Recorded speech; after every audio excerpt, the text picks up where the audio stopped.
మీరు చాలా సంవత్సరాల నుంచి ప్రార్థిస్తున్న ప్రార్థన కోరిక నెరవేరకుండా ఒకవేళ మీ జీవితాల్లో జరుగుంటే మీరు ధన్యులు. ఎందుకో తెలుసా?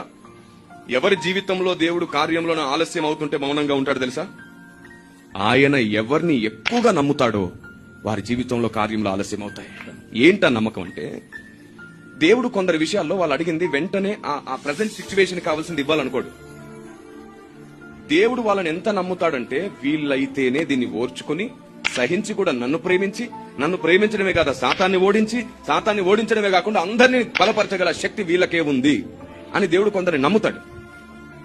వారు పలికే ప్రతి మాటకు ఆయన చెవి ఒగ్గుతాడు, వెంటనే వింటాడు. అలాంటి నీవు ఏ ప్రాబ్లమ్స్ తో ఉన్నావో అలాంటి ప్రాబ్లమ్స్ తోనే ఈ భూమి మీద చాలా మంది ఉన్నారు. అవునా? అయితే నువ్వు అదే ప్రాబ్లం గురించి నీ కోసం చేసుకోకుండా, ఏ సమస్య అయితే ఉందో నీకు అదే సమస్యతో బాధపడుతున్న అనేకుల కొరకేడు భారంతో నిండిన నీ హృదయం చేసే ప్రార్థనను బట్టి వారిని విడిపించి వారు విడుదల పొందిన ఆశీర్వాదం నీ పిల్లలకిస్తాడు ఆయన.